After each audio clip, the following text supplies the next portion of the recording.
एक बार अमरद्वीप नाम के एक देश में एक बहुत ही प्रतापी राजा रहता था। उसका एक पुत्र था जिसका नाम सत्यजीत था। एक दिन राजकुमार सत्यजीत को अपने पूरे राज्य की भ्रमण करने की इच्छा हुई। वो अपने पिता के पास गया और उनसे राज्य भ्रमण करने की अनुमति मांगा।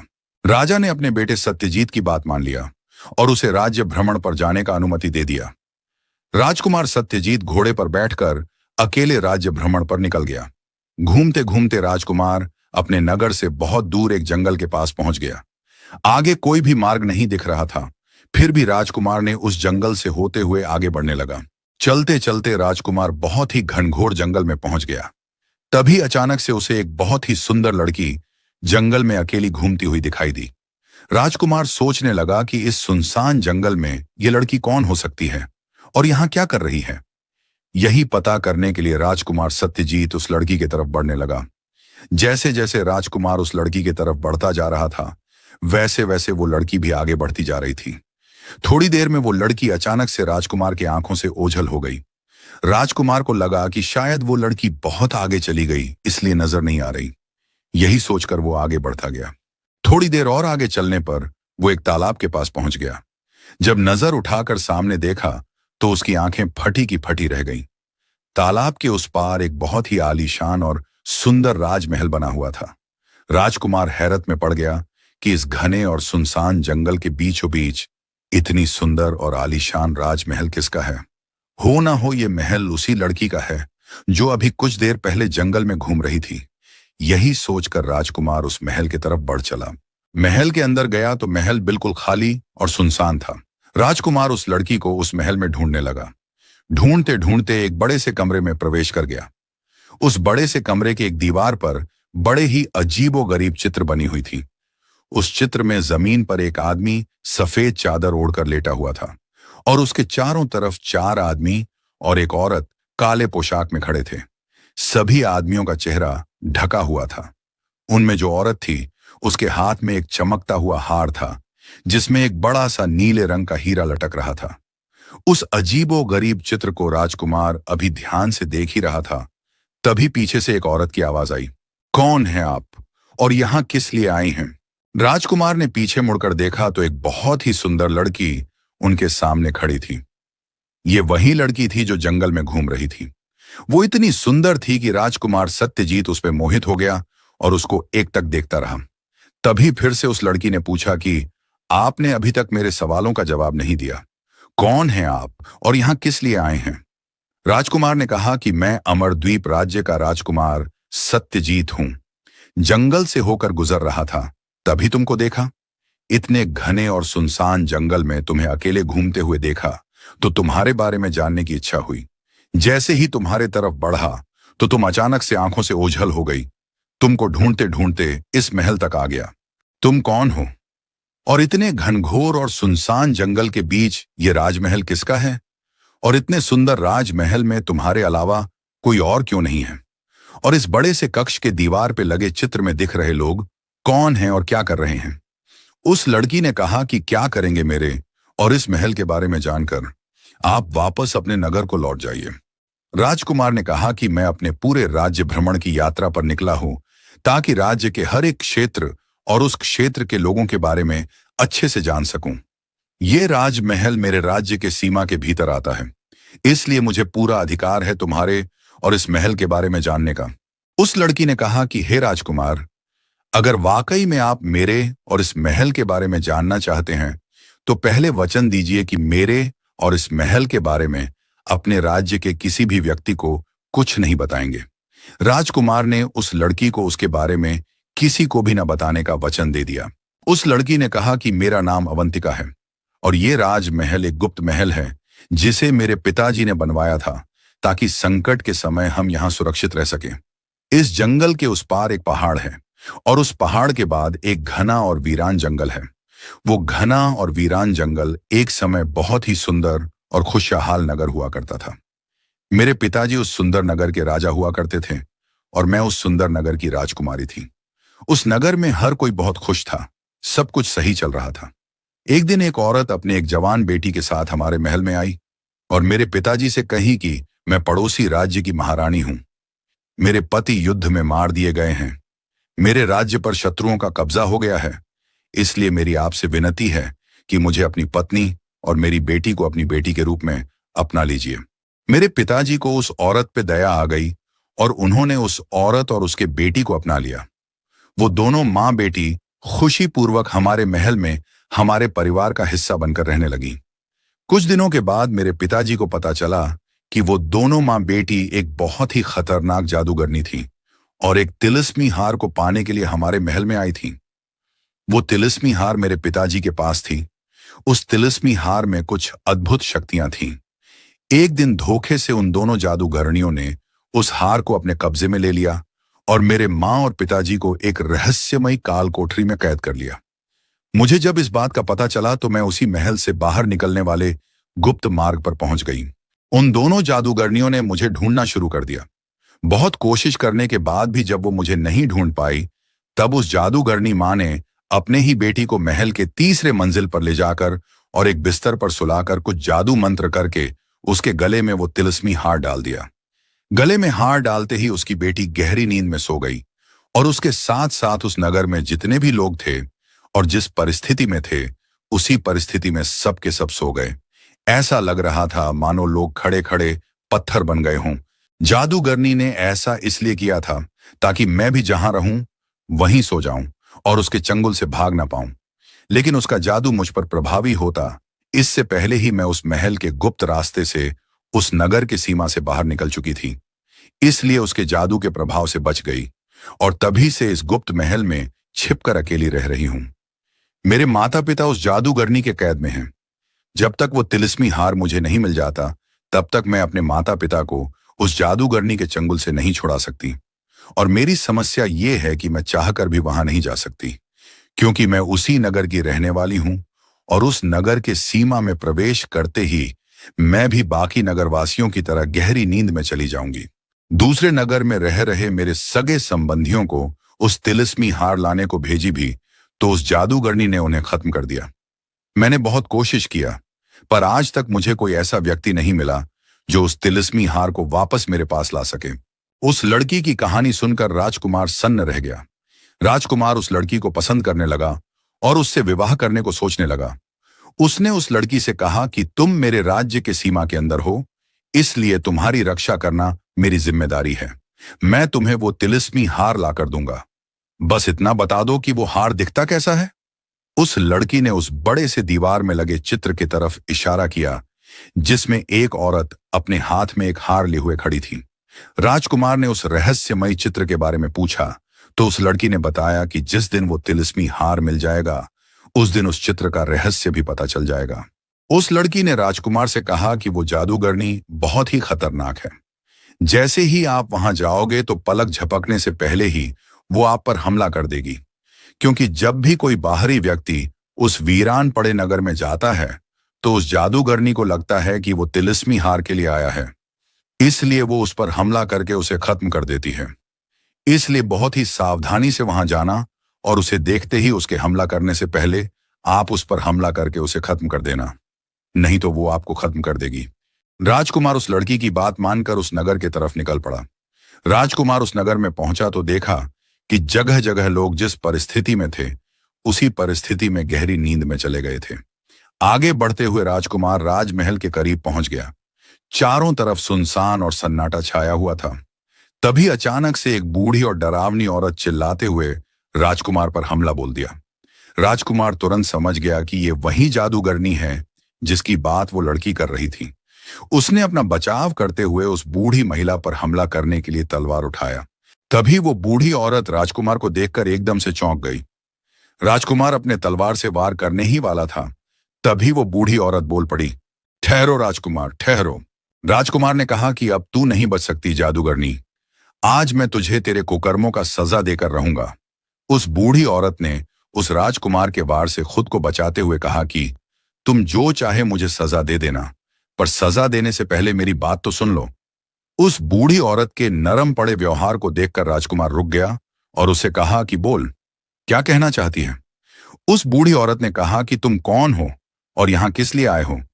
राजकुमार ने कहा कि मैं अमरद्वीप राज्य का राजकुमार सत्यजीत हूं। तुम और तुम्हारी बेटी ने इस महल के राजा रानी और राजकुमारी के साथ जो अत्याचार किया है, उसी का दंड देने आया हूं।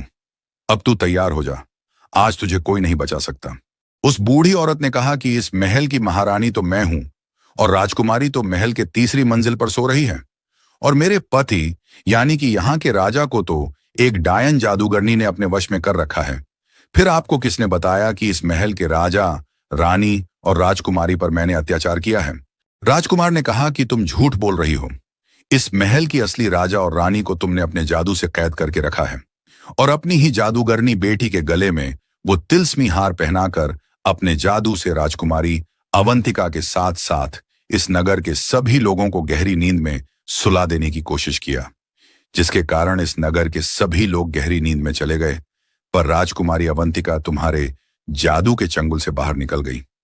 उसी राजकुमारी अवंतिका ने तुम्हारे और तुम्हारे बेटी के द्वारा किए गए छल और अत्याचार के बारे में मुझे बताया है। उस बूढ़ी औरत ने कहा कि हे राजकुमार, आप जिस अवंतिका को इस महल की राजकुमारी समझ रहे हैं और उसके कहने पर यहां तक चले आए हैं, वो राजकुमारी नहीं बल्कि एक बहुत ही खतरनाक जादूगरनी है और उसकी मां बहुत ही कुटिल डायन है। आज से वर्षों पहले जब यह वीरान पड़ा जगह एक बहुत ही खुशहाल नगर हुआ करता था, तब मैं इस नगर की महारानी हुआ करती थी। मेरे पति राजा हुआ करते थे और तीसरे महल पर सो रही मेरी बेटी राजकुमारी हुआ करती थी। एक दिन अवंतिका और उसकी मां इस राजमहल में आई और मेरे पति से शरण मांगने लगी। मेरे पति ने जब उनके बारे में पूछा तो अवंतिका की मां ने खुद को एक राज्य की रानी और अवंतिका को राजकुमारी बताया। उसने बताया कि युद्ध में उसके पति मार दिए गए हैं और उसके राज्य पर शत्रुओं ने कब्जा कर लिया है, इसीलिए वो यहां शरण मांग रही है। उस मां बेटी की दुख भरी कहानी सुनकर मेरे पति को उन पर तरस आ गया और उन्होंने उन दोनों को राजमहल में शरण दे दिया। कुछ दिनों के बाद राजा ने अवंतिका की मां से विवाह करके अवंतिका को अपनी बेटी के रूप में स्वीकार कर लिया। वो दोनों मां बेटी ऐसे ही नहीं बल्कि एक खास मकसद से मेरे महल में आई थी। उनको तलाश थी एक तिलस्मी हार की जो कि मेरे पास था। उस हार में कुछ अद्भुत शक्तियां थीं। बस उसी तिलस्मी हार को पाने के लिए उन दोनों मां बेटी ने अपनी झूठी दुख भरी कहानियां सुनाकर हमारे परिवार का हिस्सा बन गई। वो हार कहाँ रखा है उसकी जानकारी सिर्फ मुझे थी, इसलिए उन दोनों ने सबसे पहले मुझे अपने वश में करने की कोशिश किया। पर उस तिलस्मी हार के कारण मुझ पर उनका जादू नहीं चल पाया, इसलिए उन दोनों मां बेटी ने मेरे पति को अपने वश में करने लगी और उस हार को मेरे से दिलवाने की बात करने लगी। जब मेरे पति ने उस हार को दिलवाने से मना कर दिया तो अपनी जादू का इस्तेमाल करके उनको पूरी तरह से अपने वश में कर लिया। उसके बाद तीसरी मंजिल पे सो रही मेरी बेटी पे अपनी जादू का इस्तेमाल करने लगी। जैसे ही मुझे इसकी भनक लगी तो मैं वो तिलस्मी हार लेकर तीसरी मंजिल पर गई और वो हार अपनी बेटी के गले में डाल दिया। जैसे ही वो हार मैंने अपने बेटी के गले में डाला तो इस नगर के सीमा के अंदर रहने वाला जानवर से लेकर मनुष्य, हर कोई जो जहां था उसी जगह उसी परिस्थिति में रुक गया और गहरी नींद में सो गया। पर उन दोनों जादूगरनी अपनी जादू का इस्तेमाल कर तुरंत यहां से भाग निकली, इसलिए वो दोनों गहरी नींद में जाने से बच गई। अगर वो तिलस्मी हार उसके गले से निकाल लूं तो फिर से नगर में सब कुछ सामान्य हो जाएगा, पर मैंने अगर ऐसा किया तो वो दोनों मां बेटी फिर से आधमकेगी और कुछ अनहोनी करना शुरू कर देंगी। इसीलिए मैं चाहकर भी ऐसा नहीं कर सकती। तभी से लेकर आज तक मेरी बेटी सो रही है और उसके साथ साथ पूरा नगर भी सो रहा है। उस बूढ़ी औरत की बात सुनकर राजकुमार सत्यजीत हैरान रह गया। जंगल में मिली लड़की अवंतिका ने कुछ और कहानी सुनाई थी और ये बूढ़ी औरत कुछ और ही कहानी सुना रही है। दोनों एक दूसरे को जादूगरनी बता रही हैं और एक दूसरे पर आरोप लगा रही है। राजकुमार अवंतिका से प्रेम कर बैठा था, इसलिए अवंतिका की बात उसे सच लग रही थी। पर जिस अंदाज में उस बूढ़ी महिला ने अपनी दुख भरी कहानी राजकुमार को सुनाई थी, उससे तो यही लग रहा था कि वो बूढ़ी महिला भी सच बोल रही है। अगर दोनों सच बोल रही हैं तो फिर झूठ कौन बोल रही है? यही बात सोच सोच कर राजकुमार का सिर चकराने लगा। राजकुमार ने उस बूढ़ी औरत से कहा कि तुम जो बोल रही हो सब झूठ है। थोड़ी देर पहले तुमने मुझ पर हमला करने की कोशिश किया, पर मैंने अपने आप को तुम्हारे हमले से बचा लिया, और जब मैंने तुम पर जवाबी हमला करना चाहा तो खुद को बचाने के लिए तुम नई मनगढ़ंत कहानियां सुना रही हो। उस बूढ़ी औरत ने कहा कि यहां जितने भी लोग आते हैं उन सबको वो जादूगरनी ही भेजती है ताकि उस तिलिस्मी हार को पा सके। इसलिए मैं उस तिलिस्मी हार को बचाने के लिए हमला कर देती हूँ। इसी कारण मैंने तुम पर भी हमला करने की कोशिश किया, पर जैसे ही मैंने तुम्हारे चेहरा को गौर से देखा तो मैं हैरान रह गई और हमला रोक दिया। राजकुमार ने पूछा कि मेरा चेहरा देखने के बाद तुम हैरान क्यों हुई और हमला क्यों रोका? तो उस बूढ़ी महिला ने कहा कि ये जानने के लिए आपको मेरे महल में चलना होगा। ये कहते हुए उस बूढ़ी महिला ने राजकुमार को लेकर महल में चली गई। जैसे ही वो बूढ़ी महिला राजकुमार को एक बड़े से कमरे में लेकर गई तो वहां का नजारा देखकर राजकुमार के होश उड़ गए। उस कमरे के दीवार पर बिल्कुल वही चित्र बना हुआ था जो चित्र उस जंगल में अवंतिका के महल में बना हुआ था।